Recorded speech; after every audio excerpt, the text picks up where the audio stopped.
Okay, good day everyone. So going with the final part two of two. So the last part, the last topic. Okay, so far this is formulas that we've had for the last four topics. Let's go. So there's a question. So you need to lift one cylinder head using block. So the available effort is limited. So how do you know if there is enough? Of course, you look at the what will uh, our lifting gears.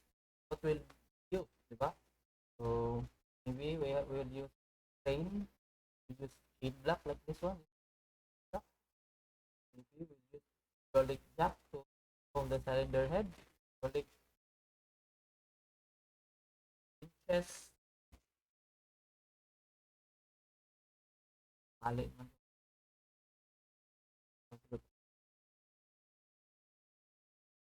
How will we know? So with mechanics, so we can be sure that we are lifting the right way, using the right gears, and with just minimal effort. So mas less yung force or yung effort na gagawin mo, diba? So mas less ang effort mo, so mas makaka-survive ka sa trabaho mo, and then yung safety mo is of course mas safe ka sa trabaho mo on board. Okay? Yan ang pinaka-importante sa natin, ba? Safety sa work. Okay. This will be our topic for this video. So, solve problems involving hydraulic and pneumatic lifting systems used in engine room.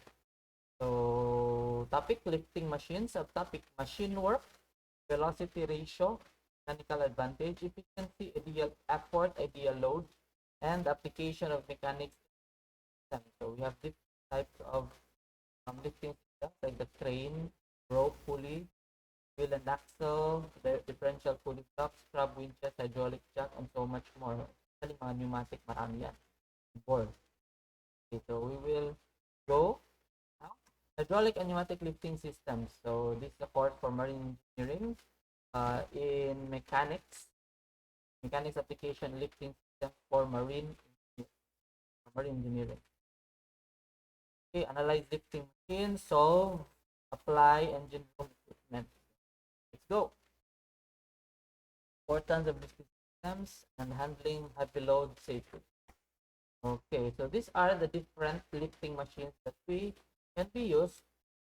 So these are devices used to lift heavy loads with less effort. So the examples of the frames are the chain block, are the slings, may ganitong metal na sling. Um, may hook, yan, may hook. Yan. So, okay. Oh, so lifting machines are critical engine rooms, moving heavy parts. So marine applications, tight spaces, yung maglilit na spaces, kailangan magaling kang magamit ng mga um, lifting machines mo. Diba? So, kailangan paano mo siya i-angle, paano siya ilalagay. Heavy load, depende rin sa bigat niya. Kailangan may precision din. And of course, yung pinaka-importante when you are lifting machineries on board ship. So, ano ba yung bigat na part ng engine? So, yung mga reduction gear, box. So, ito yung crane natin, engine room crane. Then, ito yung track niya. So, mag-move siya dyan. And then, ito naman yung crane dito, itong blue, ito move left and right. And yung green, yung track niya, yung boom yan, is dumadaan dito sa track na yan. So, nag-move yan, forward and up. Then, left and right, or port side and starboard side. So ito, sila nila yung may hino sila sa ilalim, i-aakyat nila yan. Kung saan pwede nila. Yan. So ito is a liner. So hindi tayo nitong ating engine room frame. Dito may tape lock din. Dalawa yung maangat dyan. So una, pangalawa yung dito. Ito, this is the cylinder head of a two-stroke engine. Yan. Meron tayo dito nilagay na parang extension na hook. Dito, ito lang kung exact ba ito konektado or engine frame. Ito, hinawakan niya remote ng frame. So maybe this is the frame yan. So, nilagyan niya ng dalawang hook doon sa kabila. Dalawa. Dito, dalawa din. So, apat na yung hinahawakan niya. While dalawa yung tray nag-adjust sa kanya. So, alam kung pababa ba ito or paakyat yung na. Basta parang pinoposition nila yung cylinder head ready for lifting or baka dyan nila yan ilalagay. Okay. So, we have the lifting machine. So, devices designed to lift or move heavy loads with reduced human effort. So, mas less na lang yung effort na gagawin mo. Tulad nung kanina, nakatimos lang, di ba? Examples are hydraulic jacks, chain blocks, crab winches, pneumatic hoists, etc. So, lifting machines transform small input forces into large output forces.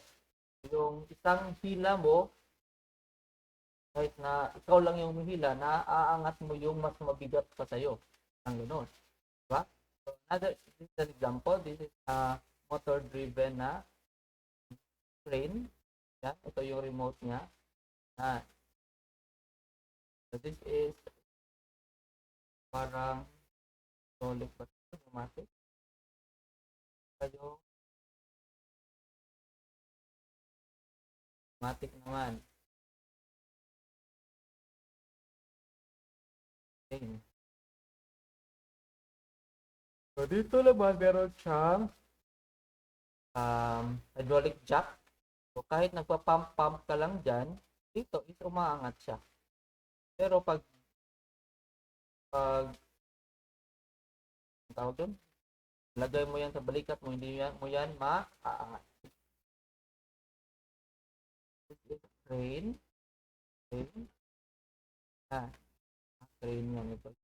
Yung tali na.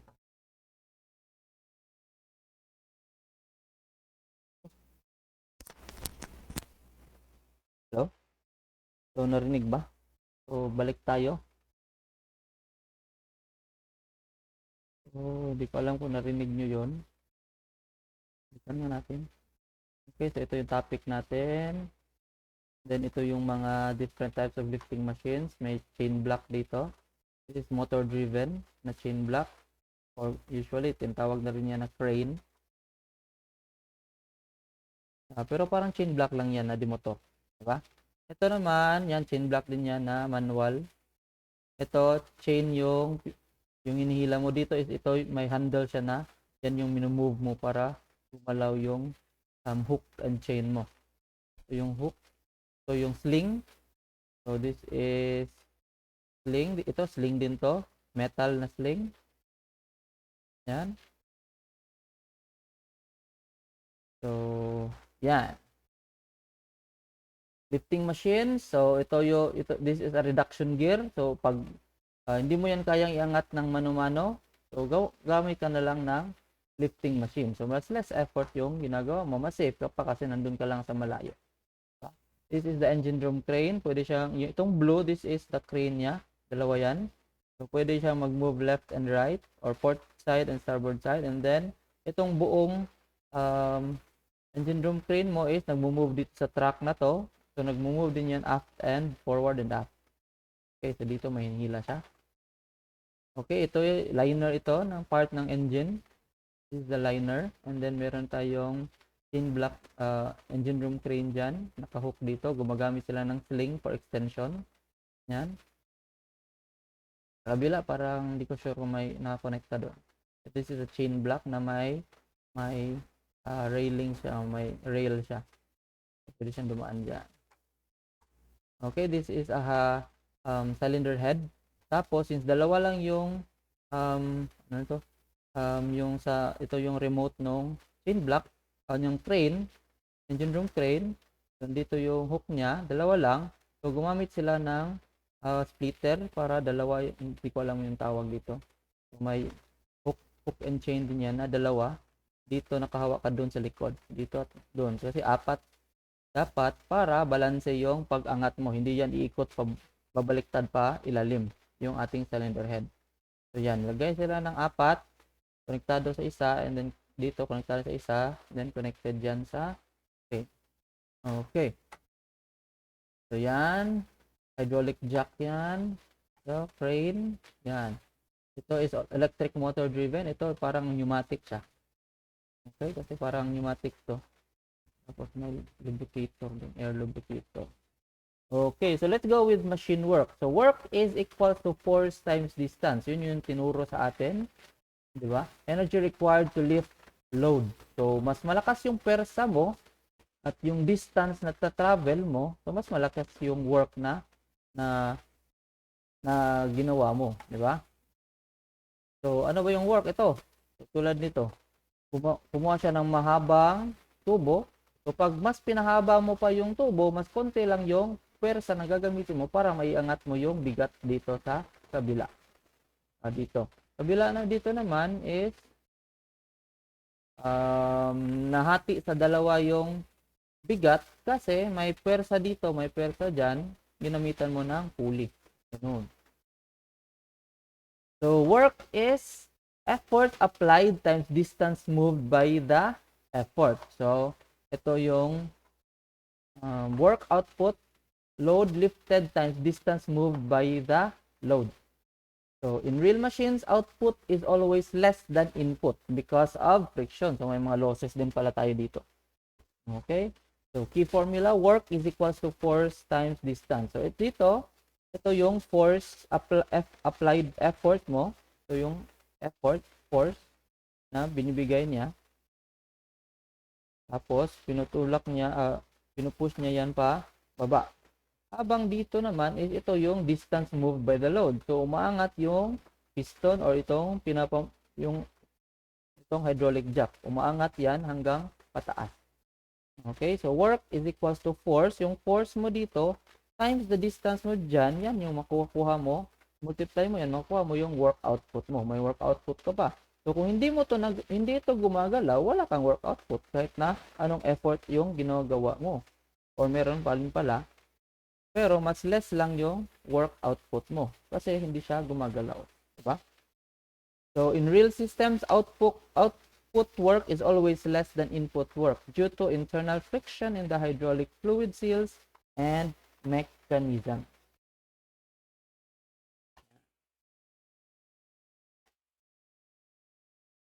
So next, so yun yung unang formula natin. Yun.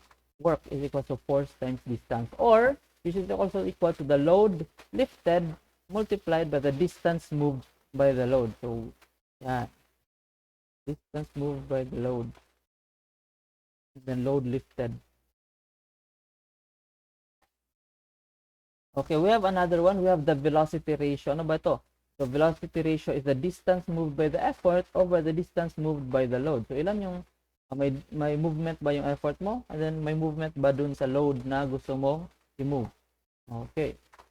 So velocity ratio is the ratio of the distance moved by the effort to the distance moved by the load. So ito yung formula niya. Distance moved by effort, distance moved by load.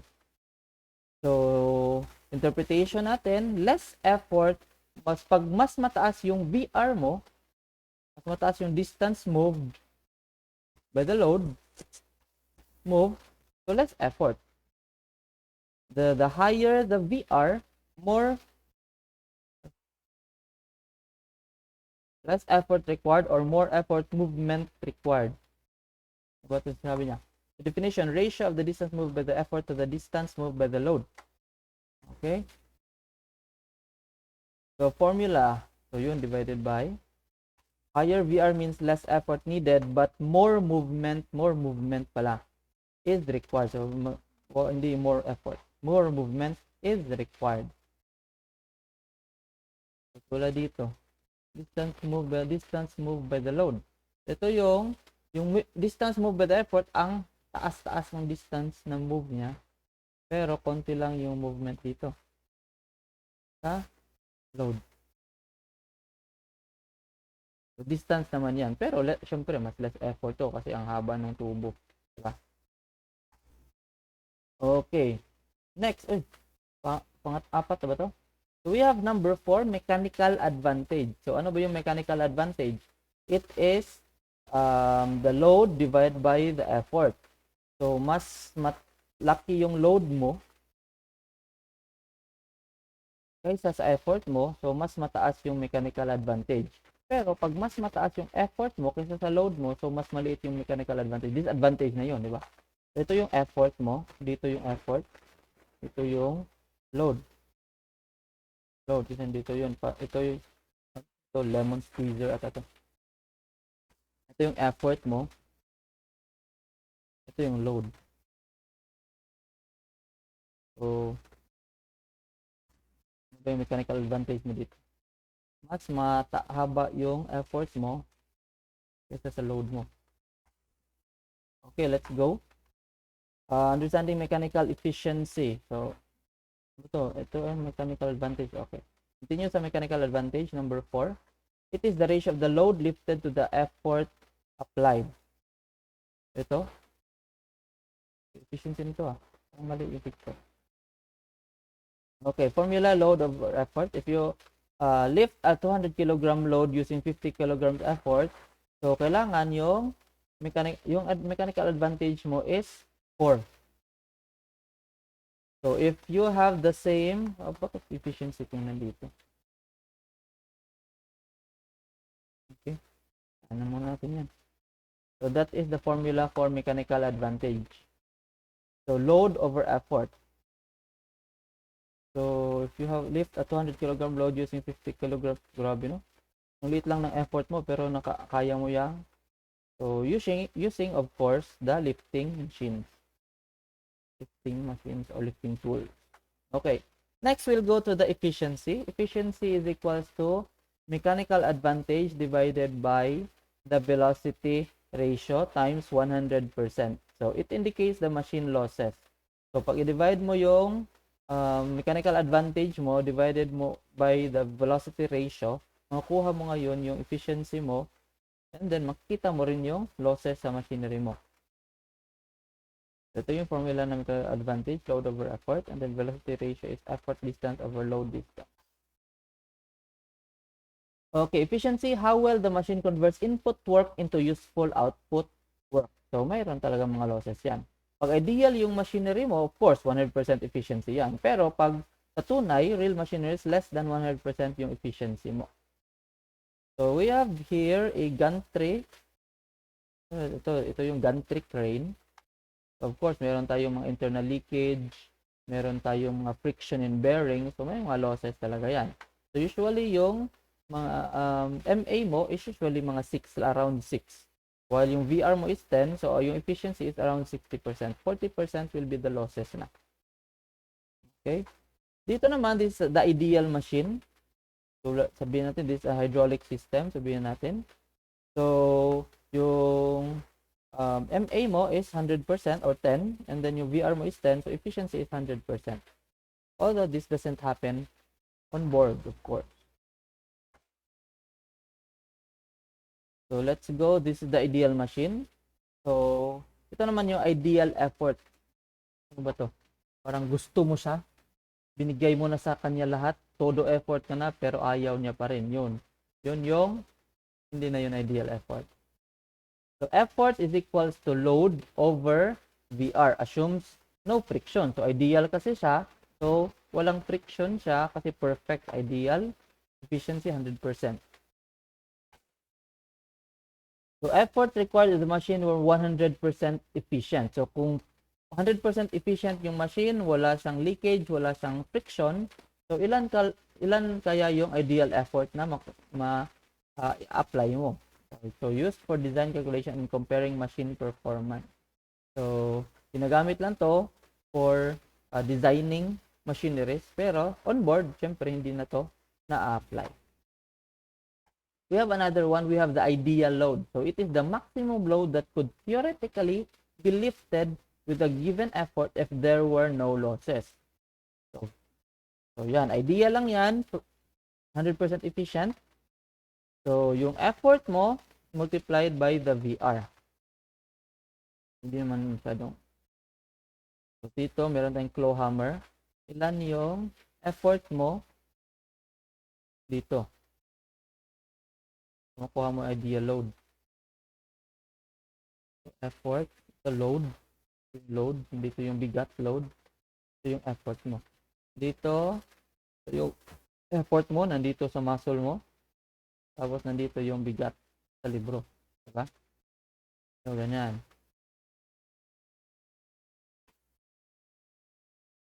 Ginagamit din sa mga tools, ginagamit din yan. So, with the tools, using the tools, syempre, mas less na lang yung effort mo kasi gumagamit ka na ng tools.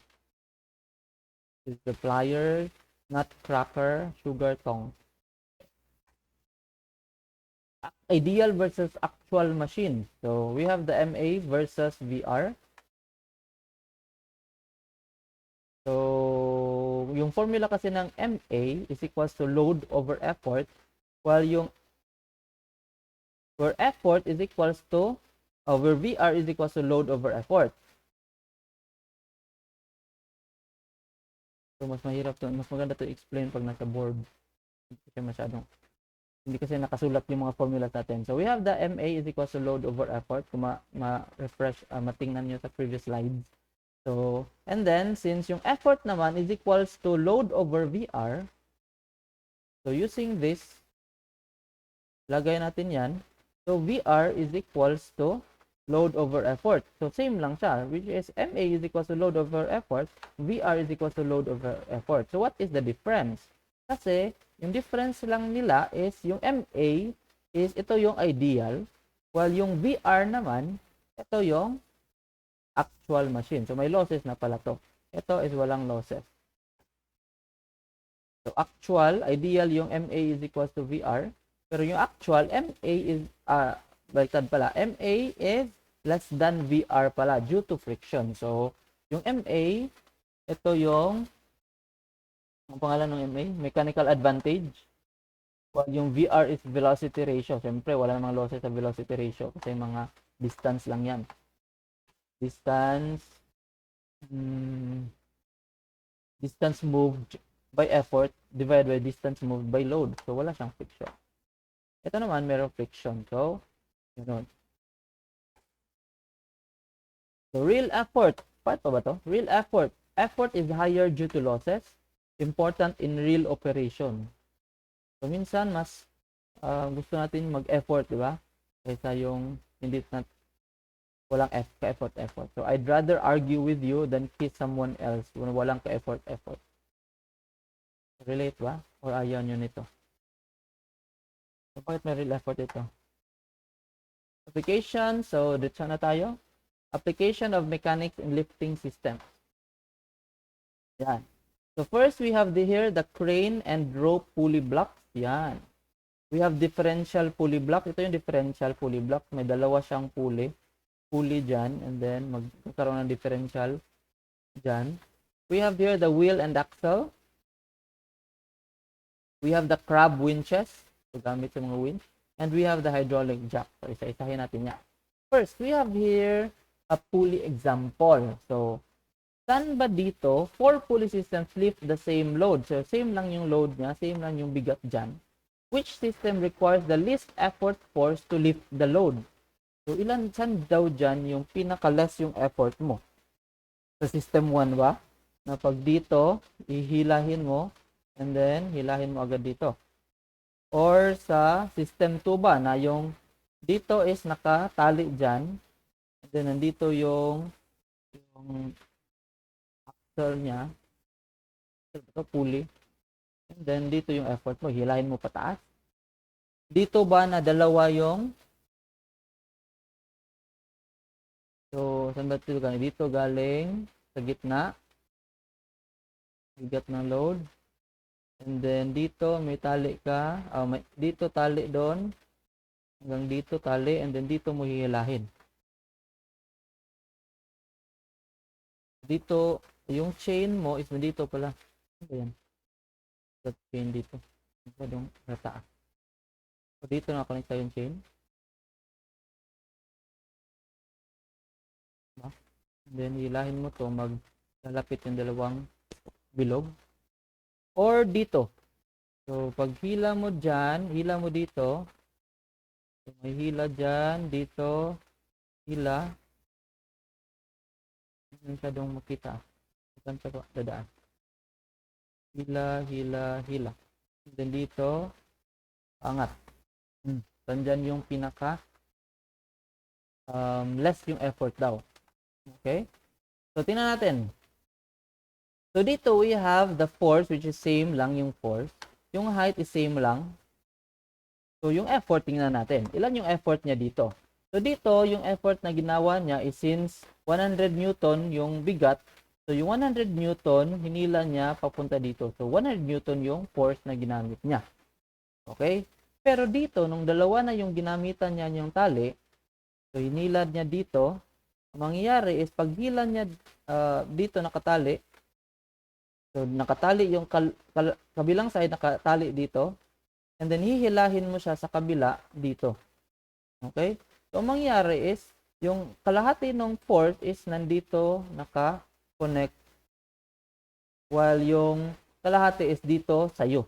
So, ang nangyayari, nagiging 50% or 50 Newton o kalahati na lang yung pwersa na ginagamit mo para mahila siya. Okay? Dito naman sa tatlo, so, nakatali siya dyan. Dito yung bigat, hihilahin mo. So, ma-absorb nung dito. Absorb dito yung unang bigat. Yung ibang bigat, ma-absorb dito. And then, hihilahin mo ulit. Meron namang bigat na na-absorb dito. Then, hihilahin mo ulit. Yung natirang bigat nandito sa'yo. So, parang tatlo na yung naghahati-hati sa bigat ng weight dito. So, ano nangyari? Nagiging 33 1/3 na lang yung pwersang na gagamit mo. Okay? Well, dito naman is 4 na. So, unang hila, absorb dyan. Pangalawang hila na absorb dito. Pangatlong hila na absorb dito. Then, na-absorb mo na. Okay? So, based on this system, makita natin, malaman natin na mas maraming pulley ba to? Maraming pulley, nasa taas, pulley block. Mas maraming pulley, naghahati-hati doon sa bigat. So, mas nalilesen yung pwersa na ginagamit mo para mahila yung bigat ng something. Okay? So, the easier, parang less na lang yung effort, diba? Pag marami kang ginawang diskarte or marami kang effort na ginawa, mahati-hati yan. So, mas diskarte ba ito? Check. Ito. Okay? So, basta ganun yung kanya. Okay? So, ito yung weight niya. And then, una, ma-absorb dito. Pangalawa, dito na-absorb. Pangatlo, dito. Dito ba? Pangalawa, dito pala, una, pangalawa, pangatlo, and then pang-apat na sa'yo. So, ganun.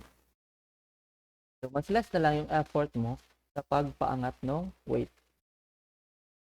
Okay, this is a differential pulley block. So, if base na ganito yung ginagamit mo, ang raming pulley na yan, so yung ginagawa nila is parang ganito. Yung isang ikot mo lang ng chain block mo is pwede mong dalawang ikot dyan sa dalawang pulley na yan. Or tatlong pulley na yan. So, nandito yung pinakauna, and then hihilahin mo, and then ikot siya dyan, then ikot dyan, depende sa pagkagawa. So, yan. So, dito na-apply yung differential pulley block. So, mas maraming segments dyan ilalagay. Maraming segments dyan. So, mas napapagaan yung trabaho mo. Ganun pala yun. Okay? So, usually, high mechanical advantage for heavy load. So, ang taas ng advantage mo pag ganyan, di ba? So, mas mabilis mong nagagawa yung mga trabaho mo sa mas less na effort. So, hindi ka nabugbog, di ba? Pwede ka pang magpalitan pa yung O oiler, ikaw naman, o ako naman. So, palitan pa kayo. So, mas less na yung effort. Okay, so usually, pag may maintenance, ganun. Minsan, pag may maintenance, tapos pagod ka na, hindi pa natapos yung maintenance, ano mangyayari? So, hindi matapos yung trabaho. Kasi kailangan mo ring magpahinga, di ba? So, yun yung nangyayari. Pero with this technology or with this type of, anong bang tawag dito? So, this is a simple machines, di ba? So, with this simple machines, so, napapagaan yung trabaho natin. So, pagkatapos ng trabaho, may time pa tayo na tumawag kay sa girlfriend or kay misis na, Han, musta? Okay ka ba dyan? Okay lang ako dito. Okay, ganun. Bakit ka okay dyan? Dahil kay differential pulley block. So, sabihin nyo yon. Okay? Dahil kay chain block, kaya okay ako. Oh, hindi ko alam kung makaka-relate ba yung asawa mo, pero sabihin, may rason ka na ngayon. Di ba? So, bakit pagod ka? Kasi nasira yung si differential pulley block. So, ganun. So, yan. Ito yung how chain block works. So, ganito yan. Pag hinila mo dyan, ikot yan dito sa isang gear bago umikot sa pangalawang gear dyan. And then, ikot pa sa pangatlo. So, yan. So, yun nangyayari. Tatlong pulley pala yung so, isang ganun mo. So, mas magaan na lang kahit na ang bigat-bigat nung kaya pala, no? Hindi ko kayang iangat yung mga cylinder block, pero pag ginamitan ko lang ng chain block, ang dali-dali lang. Di ba? Ganyan pala yung nangyayari. Ito is a type of chain block. I-hook mo dyan dun sa itaas, and then ito yung i-hook mo sa machine mo, and then ito yung handle na i-move mo. While dito naman sa kabila is kamay mo yung gagamitin para mapaikot mo yung chain block. Dito naman is itong handle na yan yung gagamitin mo. Up and down mo lang yan para mo-move yung, and then pwede mo yung may ikutin ka dyan sa gitna para mag-change gear ka. Pababa naman, o change gear ka, paakyat naman. Okay, yan. So, dito, chain block. Ito, ganda ng chain block ito. Dalawang chain block sa isang hook lang. Okay, makikita din natin sa chain block, meron dyan nakalagay yung tons. So, 3 tons. So, that is the SWL or the suggested weight limit. Or SWL ba? Or safe working load pala. SWL is safe working load. So, yan yung load na pwede sa kanya, 3 ton. Okay? Dito is, hindi ko masyado makita, 20 ang kita ko. Hindi ko sure kung 20 tons ba yan or ewan ko ano yan. Baka malaki to, kaya dalawang chain block. Maliit lang tingnan sa picture. Okay yan, ito yung mga chain block natin. May nakalagay dyan 25 ton, ilang ton. Okay? So, wag mo kang gumamit ng maliit na tonnage pag malaki yung inaangat mo. Kasi baka masisira lang yan, di ba? So, kailangan mas mataas talaga yung tonnage na kaya ng chain block kaysa doon sa hinhila mo. So, application of mechanics and lifting systems. Breakdown each system. Crane and rope pulley blocks. Mechanism, series of pulleys, reduce effort. Yan. So, bumababa yung effort mo. So, VR increases as more pulleys are added. So, mas maraming pulley. Isang, parang naka-gear yan, di ba? Isang first gear. O, pag isang gear lang, yun lang ikot niya. Pero pag naka 4 gears yan, naka-kwarta yan, ano ba yun? Primera, segunda, tercera, kwarta. O, pag naka-kwarta yung gear mo, isang ikot mo lang, ang layo na nung naabot mo. Diba? Use cargo handling sa mga cargo cranes, and then engine room repair sa mga chain block, engine room crane, etc. Next, we have the wheel and axle. So, dito naman, VR is equal to radius of wheel divided by the radius of axle. Kasi ito yung movement, di ba? Ito yung wheel and axle mo. Iniikot mo ito. So, nandito yung effort mo sa wheel. And then, yung axle mo is umaangat. So, wheel and axle din pala yung chain block. Pero may pulley. So, parang wheel and axle siya. Diba? So, mechanism. A larger wheel connected to a smaller axle. Rotation moves load. Okay. So, wheel radius divided by axle radius. Use old style winches steering mechanism. Ginagamit yan. So, that's wheel and axle. We have differential pulley block. Ito yun. Differential pulley block. Bakit binalik ito? Chain hoist. We use them two pulleys of slightly different diameters, chain pulled to lift loads slowly but easily. So high mechanical advantage even though slow yung movement. Ideal for precision lifting in engine room. So pag nag-aangat ka ng piston, hindi pwedeng mabilisan lang pag-angat kasi baka may matamaan dun sa ilalim, may mga hindi pa pala na disconnect or may magsasagi na mga parts, masisira, di ba? So slowly lang but surely. Okay? Yung piston with connecting rod na mga around siguro mga around 200 kilo siguro yan, hindi ko sure. Gano'ng kabigat yan, pero kaya nating iangat dahil sa differential pulley block or chain blocks natin. Crab winch. So ito naman yung crab winch, yan. Yung sa mga winches.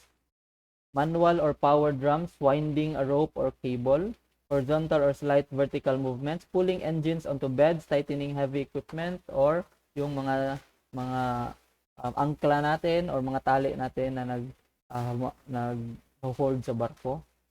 Yan. Lastly, we have the hydraulic jack. Ito yung hydraulic jack. So, by hydraulic mechanism, so pag i-pump mo dito, hindi ko gumagalaw. Okay. Pag i-pump mo dito, ang mangyayari, papasok yung, ito magsa-suction ka dyan, papasok yung hydraulic dito. Diba? Pag i-pump down mo, pag pump up sa suction, pump down, ipapasok niya dito. Non-return yan, so hindi pwedeng bumalik doon. Ito, non-return yan, hindi pwedeng bumalik doon. So, papasok siya dito sa mas malaking space. Pero yung effort mo, konti lang yung effort mo, kahit na ang bigat-bigat ng load na yan. So, yan yung hydraulic jack. Minsan, wala ka pang effort nito, kasi minsan yung nagpa-pump dito, up and down, is, may iba is pneumatic yung nagpa-pump, yung iba is hydraulic or electric yung nagpa-pump. So, less effort pa, di ba? May iba naman, manual, yung maliliit lang na hydraulic jack, mano yun. So, mas less lang yung ginagawa mong effort, pero napapaangat mo yung mga mabibigat na mga bagay. The mechanism, by Pascal's law, pressure applied to a confined fluid is transmitted equally. So, yung pressure na apply mo dito, yan din yung pressure na apply mo dun. Diba? Pero mas mabigat dito kaysa dito. Magaan lang yung dito. Small force on small piston equals, so small force dito sa maliit na piston is equal to large force on big piston. So malaki na yung persang nangyayari dito sa big piston. Yun. Use lifting heavy machinery during repairs. Yung nagkakabit tayo ng cylinder head, kailangan nyo ng hydraulic. Yun. So uses fluid pressure to lift loads. Yung formula niya is force 1 over area 1 is equals to force 2 over area 2. So, small force produces large force. Kasi, yan. So, that's it for the last hydraulic jack. Another, ito naman, ito yung mga hydraulic and pneumatic applications. Maybe yung iba, hindi pa natin nasabi doon sa applications ng hydraulic and pneumatic application sa atin sa barko. So, in lifting system. So, we have here, ito yung crane. May paasa. Hydraulic pa. High pressure control valve. Ito yung hydraulic unit. May control valve dyan. And then yung control valve nyan, yan yung nagpapamove dito. So, pwede rin. So, hydraulic controlled ang inyong chain. Itong lifting tool. Yan. Pwede. This is for hydraulic oil dito banda sa left side. Dito. So, using the Pascal's. Yung steering gear, ganun din. Gumagamit din tayo ng hydraulic actuators para i-move yung ating rudder left or right. Or port side to starboard side. Sa cargo cranes naman is, siyempre, gumagamit din siya ng hydraulic motor yung gamit niya para ma-lift niya yung mabibigat na mga bagay like this container. Ito yung hydraulic hatch covers. Yan. Kahit ito, mabigat na mabigat yan. And then, tinutulungan tayong iangat yan using the hydraulic hatch piston. So, yan. Dito naman sa pneumatic, may mga pneumatic equipment din tayo na ginagamit for lifting. So, we have here air motors and reduction gear. Meron tayong hangin. Yung hangin na yan is, yan yung nagpapatakbo dito sa air motors and reduction gear niya. And then, ito yung control manifold mo. Dito ka nag-ooperate. And then, yung hangin na yon, yan yung mag-aangat dito sa cargo hatch mo. Kung pneumatic, meron naman din tayong mga hydraulic na cargo hatch. Okay? So, dito sa picture is pneumatic yung cargo hatch nila. Although, mas gamit talaga yung hydraulic sa cargo hatch opening kaysa pneumatic. So, later on, we will tingnan natin saan yung saan magandang gamitin yung pneumatic, saan magandang gamitin yung hydraulic. Okay, engine bearing gear. So, dito sa bearing gear daw, so, meron tayong, dito, based on this picture, is pneumatic yung ginagamit nila. Yung sa amin naman is, yung bearing gear namin, or yung turning gear namin is manual lang, mechanical lang. Walang hydraulic, hindi pneumatic, hindi hydraulic. Electric, pwede pa, kasi motor driven. Okay? Ito ay pneumatic chain hoist. So, may mga hoist tayo or chain block tayo na pneumatic. So, mas madali, di ba? Usually sa amin, electric naman. So, mas madali kasi yung electric. Dito, meron tayong panglinis. So, meron tayong mga auxiliary equipment like pneumatic hand tools. So, panglinis, ito yung pang tiktik kalawang. So, yan. Yung gamitan ng hangin. Hindi naman manong tinitik-tik yung kalawang. So, comparison and relevancy. So, ngayong hydraulic daw kuno is high force, mas precise yung control kasi mabagal lang siya. And then, may lubrication siya. So, hindi siya prone sa rust or parang ganun, masira agad, di ba? While yung pneumatic naman, ito ay faster, mas mabilis pala yung pneumatic. Faster, mas simple siya, and explosive, pero hindi siya pwede sa mga yung explosive atmosphere, pwede yung pneumatic daw, basta as long as hindi naman oxygen yung yung kulang dun sa di ba? Kung for explosion, so hangin siguro kasi yung hydraulic oil baka maka-cause pa siya ng explosion kasi yung oil is pwede siyang maging masunog, di ba? So parang ganun yung logic niya dito. Hindi siya more on the oxygen side, more on the oil side siya. Both as application of force multipliers and gear reduction. So both ginagamit sa barko, depende na lang saan. Okay? Ito pa, pneumatic control lifting. Ito is hydraulic lifting system, oil gamit. So, meron siyang hydraulic pump. Yung pump na yon yung magpapamove sa cylinder line, magpapaangat sa kanya. Okay. Advantages for ships: small effort, massive force. Massive force to lift engine parts. Yung hydraulic, massive yung force niya. Precise control and placement, self-lubrication system, and high efficiency, less energy loss than air. So, mas higher efficiency ang lube oil. Kaso, minsan yung lube oil hindi nagagamit dun sa mga hazardous area, so napipilitan kang gumamit ng mas safer, di ba? Essential for piston, cylinder liner, and crankshaft lifting, precise alignment during engine reassembly. While yung pneumatic naman, variable force, flexible response. Advantages for ships: faster and simpler operation, lighter equipment, inherently safe in explosive atmospheres, no spark, and clean operation, no oil leak. So yun yung mga advantages din ng compressed air. Ideal for handling lighter auxiliary components. Mas magaan, so pwede ng pneumatic. Pero yung mabibigat talaga, hydraulic yung pinaka-best. Used for engine bearing gears, pneumatic bearing motor, kung pneumatic.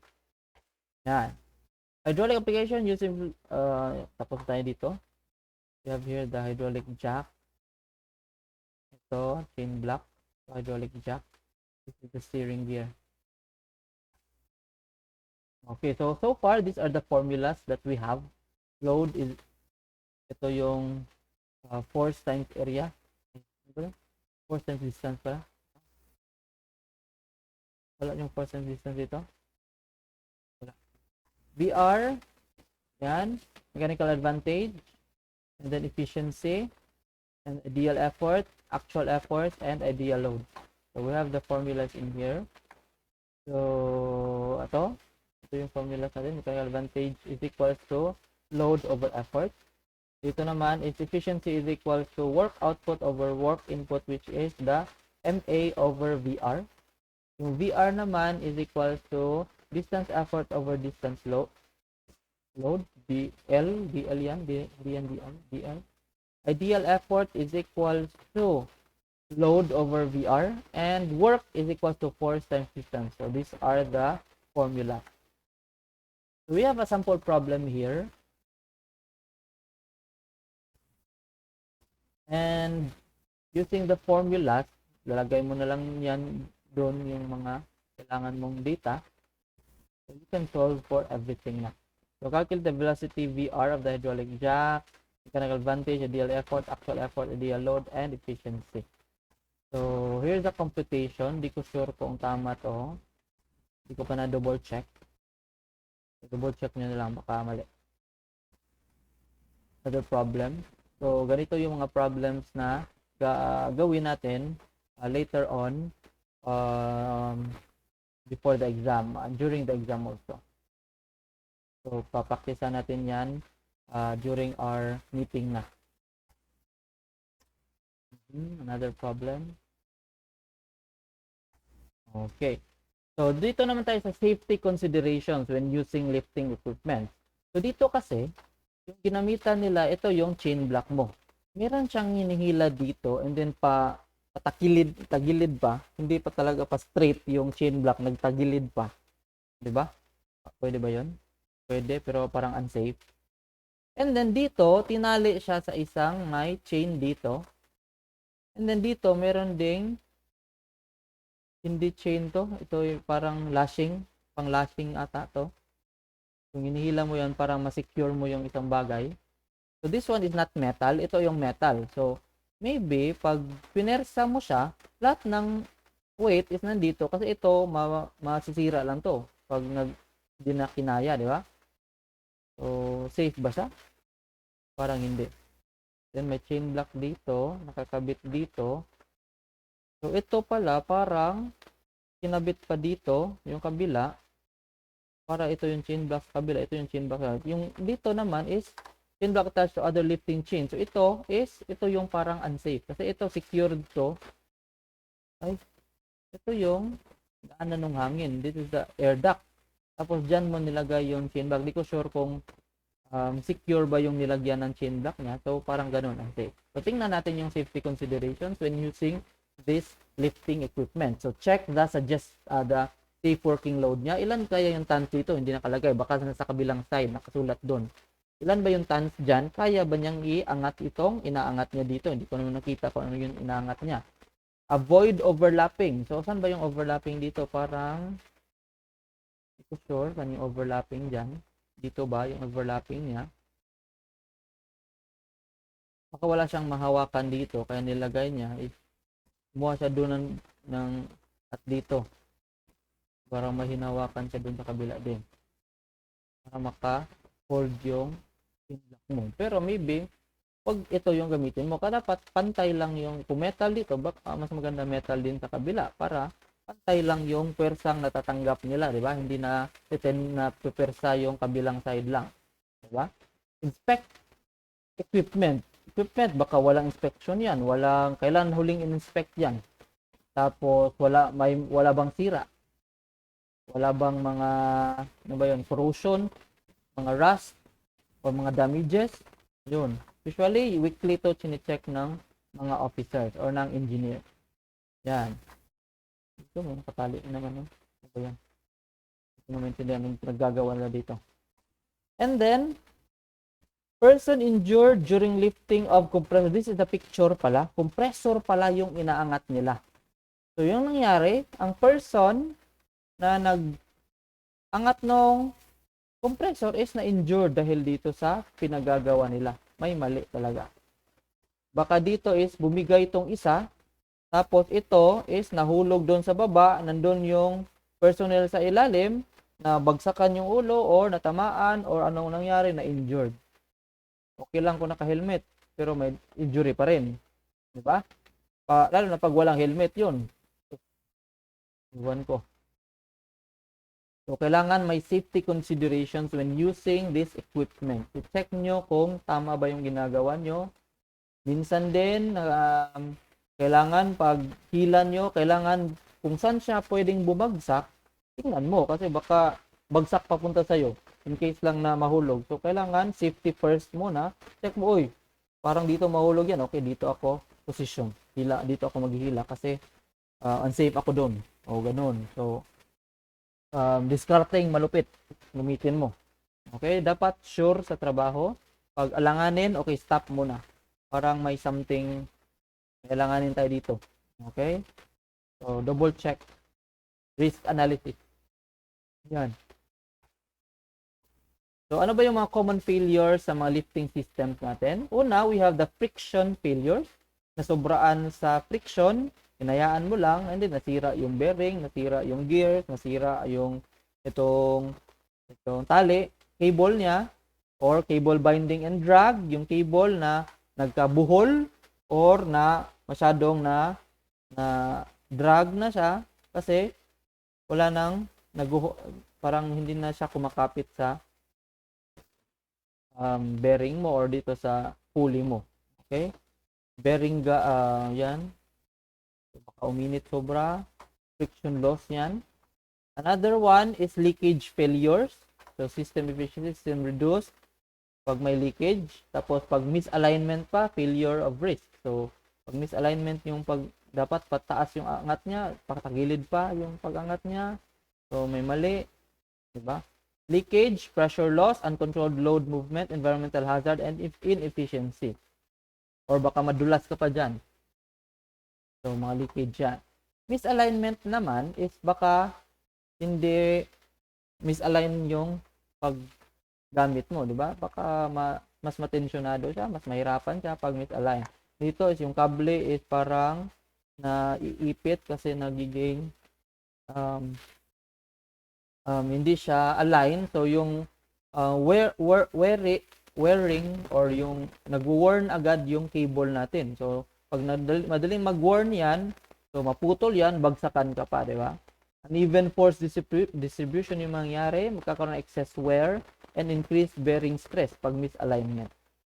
Sa chain naman, tingnan mo rin, baka yung chain mo is wala na, worn out na. Okay. Summary, we have the formulas, MA, VR, efficiency, and then we have also the applications and lifting systems. So, para mas madali yung trabaho, kailangan mataas yung mechanical advantage mo. Diba? At mataas din yung VR mo. And then yung efficiency dapat mataas. Kasi pag mababa yung efficiency, mahirapan ka. Okay, so that's it. I hope may konti tayong natutuhan ngayon. So, na-amaze ako doon sa chain block. Doon. Baton? Anong tawag doon? Yung chain block na maraming segment. Yun. So, I hope you learned something today, and I'll send you a task na lang sa GC natin. Okay, thank you and goodbye everyone.